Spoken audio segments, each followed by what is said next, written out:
Sean todas y todos bienvenidos y bienvenidas al capítulo 2 del Aula Taller Vivir para Contarlo. Hoy la animadora sociocultural Beatriz Jeanette Navas explicará el tema, el argumento y la trama. Hola amigos, bienvenidos al Aula Taller Vivir para Contarlo. Esta es nuestra segunda sesión. Quiero agradecerle a todos la deferencia que han tenido para conmigo, la acogida que le han dado al curso. Vamos antes de empezar a leer un poema que nos va a enseñar de todas maneras y que quiero que tengan muy en cuenta porque de ahí van a salir un mundo de enseñanzas que nos van a servir también para la prosa o para la narrativa. Y les sirve a los que quieren también aprender poesía. Dice así, es un arte poética, o sea, nos está enseñando cómo se hace un poema. Que el verso sea como una llave que abra 1000 puertas. Una hoja cae, algo pasa volando. Cuanto miren los ojos, creado sea, y el alma del oyente quede temblando. Inventa mundos nuevos y cuida tu palabra. El adjetivo, cuando no da vida, mata. Estamos en el ciclo de los nervios. El músculo cuelga como recuerdo en los museos, mas no por eso tenemos menos fuerza. El vigor verdadero reside en la cabeza. ¿Por qué cantáis la rosa, oh poetas? Hacerla florecer en el poema. Solo para vosotros viven todas las cosas bajo el sol. El poeta es un pequeño Dios. Vemos cómo este poema nos trae una serie de enseñanzas desde el comienzo que, como les digo, también son aplicables para la prosa. Cuando nos está diciendo que debe ser una llave que abra 1000 puertas, es exactamente lo que hacemos en la prosa. Aquí también podemos abrir puertas y con la literatura también abrimos las llaves para crear nuevos mundos y cosas diferentes. Dice él, inventa mundos. Eso es lo que hacemos también cuando hacemos narrativa, inventamos mundos. Pero miren que también nos está diciendo, que el alma del oyente quede temblando.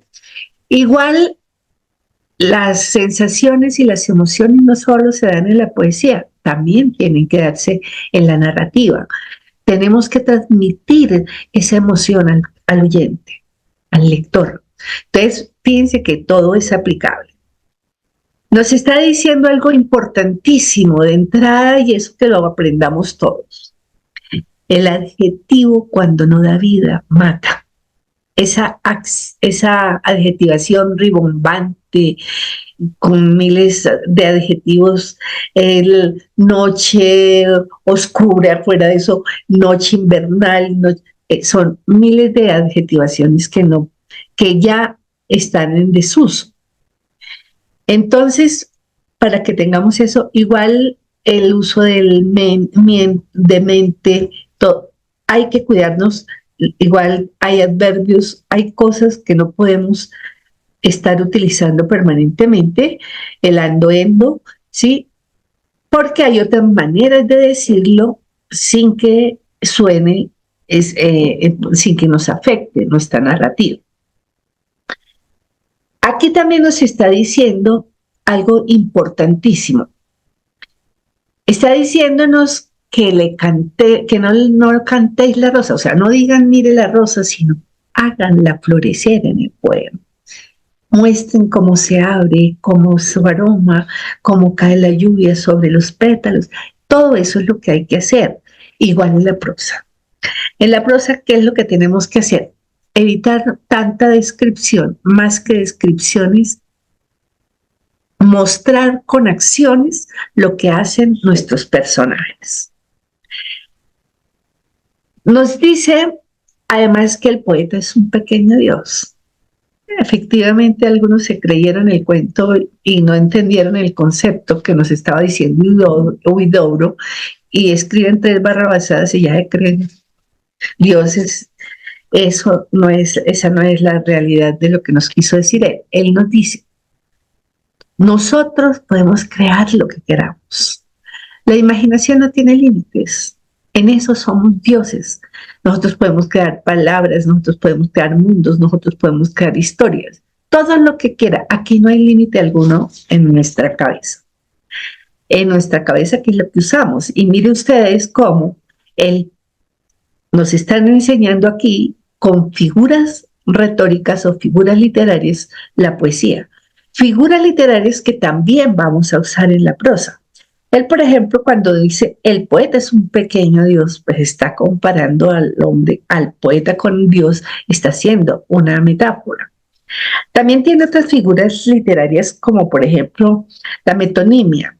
Cuando él nos dice estamos en el ciclo de los nervios, en lugar de decir es que estamos estresados, estamos haciendo una metonimia.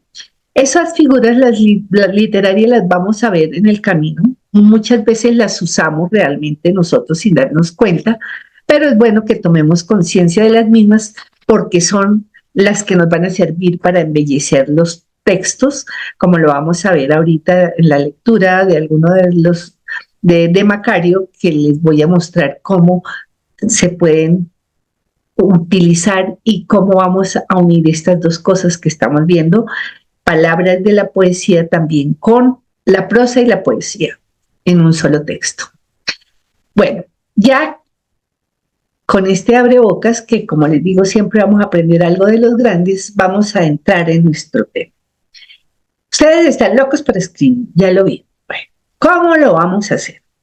Hagamos de cuenta de que vamos a construir nuestro libro, nuestro texto. Si ustedes lo planifican así como yo les digo, que es lo que digo que nunca tuve yo para empezar y que espero que a ustedes les sirva, seguro que les va a ir bien. Lo primero que vamos a determinar es, bueno, ¿qué nos va a servir de inspiración? Vamos a buscar el tema, vamos a inspirarnos, ya lo vimos, la inspiración nos llega de nuestras propias vivencias, ustedes ya lo vieron en su primera clase. Si nosotros sacamos del alma, si nosotros recordamos las cosas, si nosotros recordamos los paseos de olla, si nosotros recordamos cuando nos asustaban los miedos que nos daban en las casas grandes, en las casas viejas, cuando nos echaban esos cuentos de los mitos y de las leyendas, de nosotros mismos tenemos un mundo de historias por contar. Nuestros dolores, nuestros amores, todo, ¿ya? Entonces eso ya está absolutamente claro. Además, ustedes al sacarlo y vivirlo, ya están sintiendo y ya están sabiendo ese dolor, cómo lo puedo escribir. Entonces, esa primera parte ya está absolutamente clara. Vamos a ver ahora, fuera de las vivencias, de dónde más podemos sacar nosotros nuestra inspiración, de cualquier cosa. La inspiración puede venir de la televisión, puede venir de un periódico, puede venir de un ensayo, puede venir de una poesía, puede venir de una noticia, puede venir de la historia universal. Nosotros podemos transformar, inventar cosas hermosas sobre, ponerle picardía e inventar los amores de Bolívar, pero inventando nosotros cómo sería ese amor en esa época. Si no quieren hablar sobre amor, sobre miles de cosas, pues coger datos que no conoce nadie y sobre eso iniciar un cuento histórico, porque no necesitamos ser historiadores pues perfectos, porque le podemos meter fantasía a todo lo que queramos. O sea, no hay límite, lo que les digo, en la imaginación. Entonces la historia universal también nos sirve para hacer narrativas increíbles y para sacar todo lo que ustedes quieran. Teniendo claro, pues, que ya la inspiración la tenemos de cualquier parte y que no hay excusa para no escribir, yo les digo que siempre vamos a aprender de los grandes, no de Beatriz. ¿Qué nos dicen los grandes sobre la inspiración? Por ejemplo, Picasso, pese que no es un escritor, vemos que él lo que decía era: a mí cuando me llegue que la inspiración me coja trabajando. Esa es una frase célebre de Picasso. Tenemos que trabajar. Por ejemplo, Charles Dickens, él decía que a él la inspiración le llegaba caminando. Salía por las noches a Londres y veía la miseria, veía cómo se comportaban los pobres, veía también los ricos, conocía cómo se comportaban los ricos, y miren la belleza de libros que escribió. Muy seguramente ustedes ya han leído, por ejemplo, a Oliver Twist. Si no lo han leído, les digo que lo lean. Ese se puede bajar fácilmente por internet, no hay ningún problema.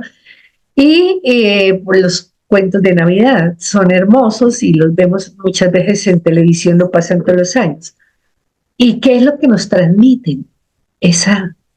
Él muestra la miseria de una manera impresionante, y con esos personajes nos hace sentir la tristeza y la miseria, la maldad, la buenura, todo nos lo muestra Charles Dickens. Yo que recuerde, por ejemplo, también Saramago. Saramago, él decía que a él, uno de los métodos que él tiene es haciéndose preguntas. Entonces, por ejemplo, un día le dio por preguntarse qué pasaría si la muerte se fuera de vacaciones. Imagínense la pregunta: ¿qué tal si la muerte se va de vacaciones? Entonces, de ahí le surgió, de esa pregunta loca que nos hacemos los escritores, le surgió una novela que es La muerte en intervalos.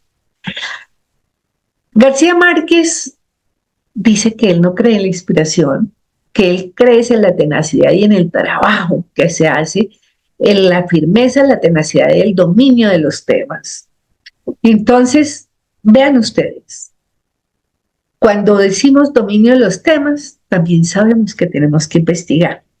De acuerdo al tema, tenemos que entrar y ver qué es lo importante, cómo manejan ese tema, sí, para poder entonces poder escribir. Ya con sabiendo exactamente lo que es la inspiración y de dónde nos viene, y que solo trabajando, porque el escritor solo se hace escribiendo, ahora sí entremos a mirar cómo vamos a aprender a escribir, cómo vamos a empezar. Ya tenemos nuestro lugar, ya sabemos que nos vamos a dejar tantas horas para escribir. Ahora sí, veamos cómo vamos a escribir. Nosotros vimos ya de entrada, bueno, hay una chispa que nos ilumina la cabeza y ya estamos viendo el noticiero y vimos. El hombre mató a la mujer, violencia de género. Me gusta ese tema. Voy a escoger ese tema. Bueno, pero ¿qué clase? Violencia física, violencia psicológica. Ya empiezo, digamos, a escoger específicamente, porque todo es muy genérico, lo vamos a ir buscando específico, qué es lo que yo quiero específicamente contar. Entonces ya tengo claro que lo que quiero contar es violencia de género, pero violencia psicológica.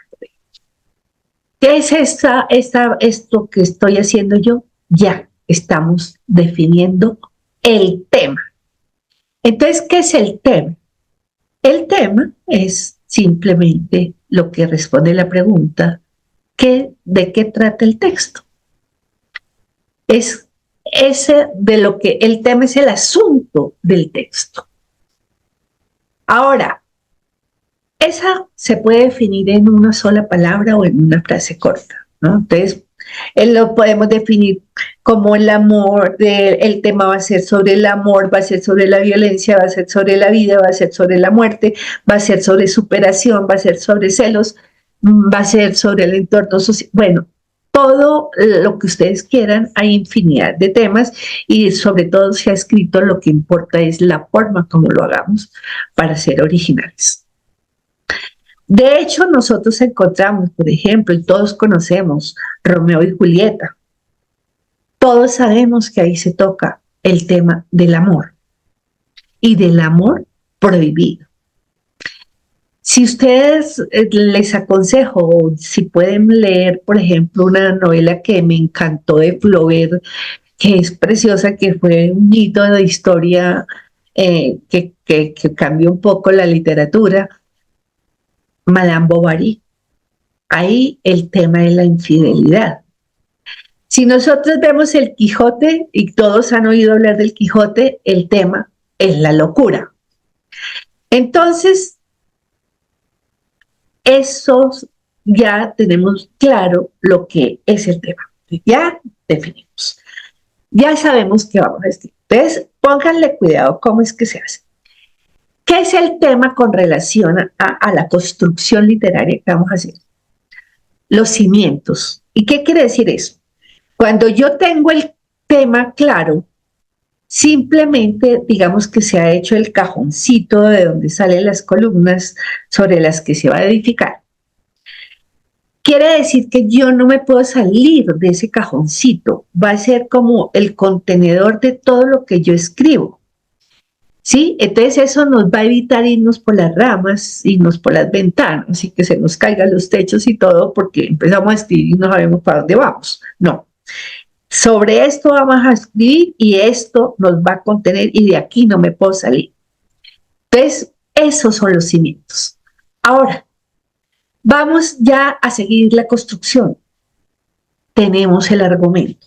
El argumento es ese resumen de esa historia, pero que ya nos muestra qué es lo que necesitamos. Entonces ya tenemos algunos, sabemos cuál es el personaje, sabemos dónde vamos a situarlos más o menos, de qué va a tratar la historia. Es ese resumen que me hago, no, yo quiero, voy a contar tal cosa, entonces me invento un mini cuento, pues sé más o menos para dónde voy.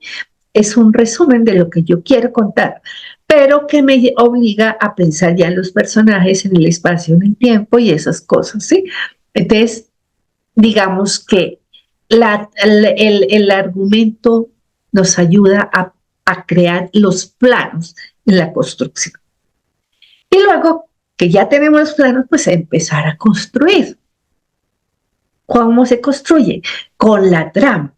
Entonces ya con la trama yo empiezo a entrelazar y a entrecruzar todos los elementos narrativos.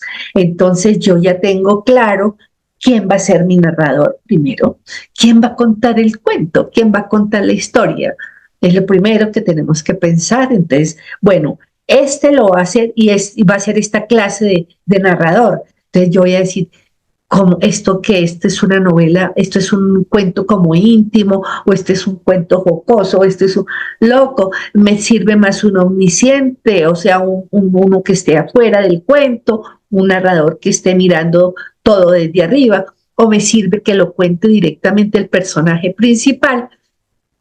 Entonces ya tenemos eso claro y empezamos a tramar la historia, ya tengo mi narrador, ahora muestre ese narrador cuando le va a dar la palabra a los personajes, cómo van a actuar los personajes, dónde van a actuar los personajes, cuál va a ser el tono de mi escritura, cómo voy a escribir, cuáles son las escenas, cuál es el espacio que voy a tener, cuál es la atmósfera que voy a dar. Entonces tengo digamos, un problema, el conflicto que voy a tener, ya empiezo a manejar en qué momento empieza a subir el conflicto, en qué momento voy a bajar el conflicto. Eso lo vamos viendo en la trama. La trama nos va, digamos, reuniendo hilos, son como los hilos que unen todos los elementos.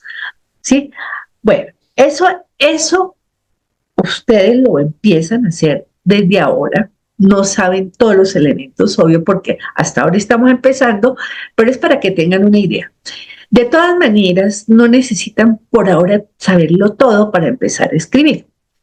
Cuando uno está empezando, generalmente dice, Javier Marías que hay dos clases de escritores, el escritor brújula y el escritor mapa. Somos brújulas al comienzo y muchas veces nos quedamos con la maña de ser brújulas. Necesariamente tenemos que llegar a ser escritores mapa y de hecho ahorita les explico cómo es el asunto.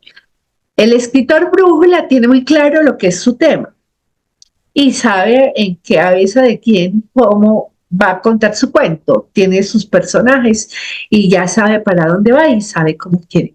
Entonces, el escritor brújula simplemente, como dice Ray Bradbury, cuando nos da un consejo, que yo también se los aconsejo, dice que nosotros debemos ser como las lagartijas. Corre rápido y quédate inmóvil. O sea, empecemos a escribir, demos rienda suelta a la casa de la loca y dejemos que esa imaginación nos lleve donde quiera. Muchas veces planificamos o muchas veces pensamos una cosa y cuando comenzamos a escribir nos sale otra. Lo que sí tenemos que tener claro es que no nos podemos salir del marco que nos da el cimiento, ¿no? Del tema. Si ya dijimos que sobre eso podemos escribir. Entonces, una vez que nosotros escribimos, guardamos nuestro texto. Escribimos así todo, porque estamos aprendiendo, entonces no se me van a angustiar con la técnica ni nada, simplemente dan rienda suelta a la imaginación, teniendo claro para dónde van. El escritor mapa es diferente. El escritor mapa es esquemático, es cuadriculado, es perfeccionista, todo lo tiene calculado, todo lo tiene previsto. Entonces el escritor mapa sabe de antemano cuál es el narrador que le cabe perfectamente al escrito, él sabe perfectamente cuáles van a ser sus personajes principales y ya los tiene, ya tiene, digamos, definida cuáles van a ser sus valores, cuál es la forma de actuar, cómo es su reacción, cuál es su aspecto psicológico, cuál es su aspecto físico, y él todo lo anota. Y eso es importante y es necesario. ¿Por qué? Porque cuando nosotros tenemos eso muy bien definido y estamos haciendo actuar a nuestra personaje, ya sabemos cómo puede reaccionar. Y si yo digo, bueno, este hombre va a ser un psicópata, pues tengo que darle todas las características del psicópata. Si yo digo, este hombre va a ser un bobito, modoso, tonto, pues tengo que darle todas las características psicológicas y el perfil de una persona así, y su semblante seguramente que va a ser acorde con lo que estamos diciendo. Entonces, él planifica todo y hace las conexiones previamente. Las ventajas, ¿qué pasa con los que somos de pronto escritores brújula? Que igual tenemos que llegar a hacer lo que hace el escritor mapa. ¿Por qué? Porque simplemente uno se deja llevar. Yo digo que a mí es que la escritura me lleva, ¿sí? Yo me dejo llevar. Pero una vez que escribo y guardo mi texto, yo saco mi texto y ahí sí, con calma, empiezo a analizar la técnica. Entonces empiezo a mirar, este narrador, brujas, este narrador no me servía. Este narrador está flojo. Mire que aquí había podido meter algo más, pero este narrador no me da la base para poder decir lo que yo quería. Entonces les pasa como me pasó a mí, como buena principiante, con mi novela, que fue lo primero que escribí, obviamente sin tener ninguna conocimiento cuando la comencé a escribir. Entonces, ya cuando empiezo a ser consciente y a ser yo autodidacta y a conocer todo lo de la literatura, dije, me falló, aquí me está fallando el narrador. Entonces cambié mi narrador, que de una tercera persona volví a cambiar la novela y la convertí toda en primera persona, y eso le dio fuerza, le dio vigor, y era necesario que el oyente escuchara la voz del protagonista. Entonces, perfecto. Yo hice, por ejemplo, la novela en forma lineal. Miramos. la estructura. ¿Cómo está esta estructura? Yo le había hecho lineal, ¿no? Ya con el estudio y todo que había hecho mientras iba estudiando y iba haciendo la novela, pues vi que las escrituras contemporáneas ya se escriben de diferente forma. Entonces, ¿qué resolví? Dije, no, voy a quitarlo lineal y voy a hacerla dar saltos en el tiempo porque me parece que resulta más interesante. Obviamente me tocó modificar todo, ya buscar otros disparadores que permitieran, sin que se fuera abrupto, volverlos, traerlos en el tiempo hacia el pasado, y ya me tocó rehacer todo lo escrito. Pero eso es normal. Ya cuando finalmente tuve ya el escrito, empiezo a mirar, por ejemplo, los diálogos. Hay mucho diálogo flojo, que entonces hace que se caiga que se caiga el texto. El lenguaje, no hay mucho lenguaje poético, no hay profundidad en los personajes. De hecho, yo creo que todavía los miro y todavía no tienen ninguna profundidad, pero lo intenté y yo por eso les digo, les quiero enseñar con mi experiencia de escritora lo que pasó. El segundo ya lo hice más complejo, la segunda novela, pero es para que ustedes vean que uno puede ser brújula, pero de todas maneras necesita saber todos estos elementos y conocerlos. Y eso es lo que yo les digo a ustedes. Siempre estemos en modo de escritor, para que cuando leamos nuestras propias historias, lo hagamos como escritores. Ya no nos fije, obviamente el contenido es importante y el contenido lo analizamos al final y vemos si es coherente, lo embellecemos con el lenguaje y con figuras literarias. Entonces vemos aquí falta embellecer más esto. Aquí hice una descripción muy larga y las descripciones detienen la acción. Esas las usamos cuando llevamos a la gente al máximo de la tensión dramática y con mucha emoción.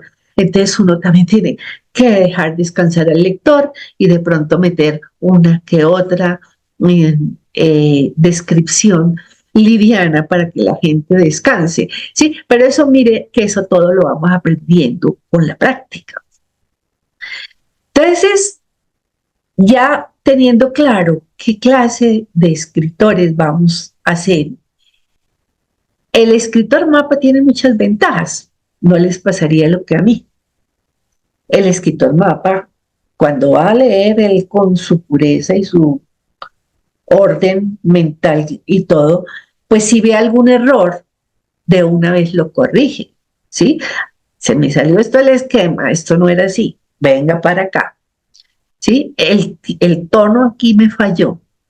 Este hombre no podía reaccionar así porque yo ya le había definido y desde el comienzo lo llevo actuando de esta manera y resulta que un hombre tan potente y tan importante y de pronto se volvió idiota. Eso no combina, no cae, no nos... Entonces, listo.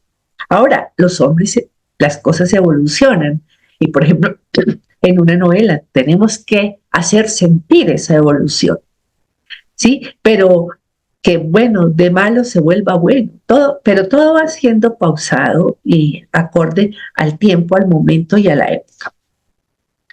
Entonces, miren ustedes que con estos pequeños datos que les estoy dando a ustedes ya pueden comenzar a escribir. Ahora vamos a ver lo que en la práctica de qué les estoy hablando. Les voy a sugerir un libro para que ustedes, se los voy a mandar por el WhatsApp para que lean. Para que vean ustedes cómo unimos todo lo que nos dijo el Vicente Huidobro y vamos a unir todo lo que estoy diciendo de las formas de escribir, o sea, cómo podemos hacer prosas poéticas, pero contando un cuento y hacer un lenguaje bellísimo como hace Rulfo. Entonces vamos a continuar con la parte de la práctica del ejercicio para que él y finalmente dejaremos los ejercicios que van a tener que hacer en su casa, que se continuarán con las que se dejaron la primera vez, pero entonces ya como tienen más conocimiento, creo que ya lo pueden ir mejorando, los que no lo leyeron lo pueden ir Continuamos con esta segunda parte de nuestro programa del teniendo en cuenta que estamos hablando del tema de la trama y del argumento. Para que vayamos comprendiendo todo en la práctica, les voy a hacer la lectura de un cuento de Rulfo que se llama Macario, para que vean ustedes cómo lo que vimos desde el comienzo con lo que dijo Vicente Huidobro y lo que se usa en narrativa, o sea, que todo eso se puede aplicar en la narrativa. Todos esos términos que vimos en la poesía también los podemos aplicar acá y esta es la prueba de lo que yo les estoy diciendo. Juan Rulfo, que es el escritor que yo adoro, nos muestra en un lenguaje tan sencillo, coloquial, que él habla muy coloquialmente como hablaban los mexicanos en su tiempo, nos cuenta cotidianidades y cosas, que es lo que yo quiero que ustedes saquen para que hagan lo mismo. Vamos a leer a Macario y ustedes me van a contar después cuál es el tema, cuál es el argumento y cuál es la trama, cómo les pareció la trama. El cuento dice: estoy sentado junto a la alcantarilla aguardando a que salgan las ranas. Anoche, mientras estábamos cenando, comenzaron a armar el gran alboroto y no pararon de cantar hasta que amaneció. Mi madrina también dice eso, que la gritería de las ranas le espantó el sueño. Y ahora ella quisiera dormir. Por eso me mandó a que me sentara aquí, junto a la alcantarilla, y me pusiera con una tabla en la mano para que, cuanta rana saliera a pegar brincos afuera, la apalcuachara a tablazos. Las ranas son verdes, de todo a todo, menos en la panza. Los sapos son negros. También los ojos de mi madrina son negros. Las ranas son buenas para hacer de comer con ellas. Los sapos no se comen, pero yo me los he comido también, aunque no se coman, y saben igual que las ranas. Felipa es la que dice que es malo comer sapos. Felipa tiene los ojos verdes como los ojos de los gatos. Ella es la que me da de comer en la cocina cada vez que me toca comer. Ella no quiere que yo perjudique a las ranas. Pero a todo esto es mi madrina la que me manda a hacer las cosas. Yo quiero más a Felipa que a mi madrina. Pero es mi madrina la que saca el dinero de su bolsa para que Felipa compre todo lo de la comedera. Felipa solo se está en la cocina arreglando la comida de los tres. No hace otra cosa desde que yo la conozco. Lo de lavar los trastes a mí me toca. Lo de acarrear leña para prender el fogón, también a mí me toca. Luego es mi madrina la que nos reparte la comida. Después de comer ella, hace con sus manos 2 montoncitos. Uno para Felipa y otro para mí. Pero a veces Felipa no tiene ganas de comer y entonces son para mí los 2 montoncitos. Por eso quiero yo a Felipa, porque yo siempre tengo hambre y no me lleno nunca, ni aun comiéndome la comida de él. Aunque digan que uno se llena comiendo, yo sé bien que no me lleno, por más que coma de todo, que coma todo lo que me dé. Y Felipa también sabe eso. Dicen en la calle que yo estoy loco, porque jamás se me acaba el hambre. Mi madrina ha oído que eso dicen. Yo no lo he oído. Mi madrina no me deja salir solo a la calle. Cuando me saca a dar vueltas es para llevarme a la iglesia a oír misa. Allí me acomoda cerquita de ella y me amarra las manos con las barbas de su rebozo.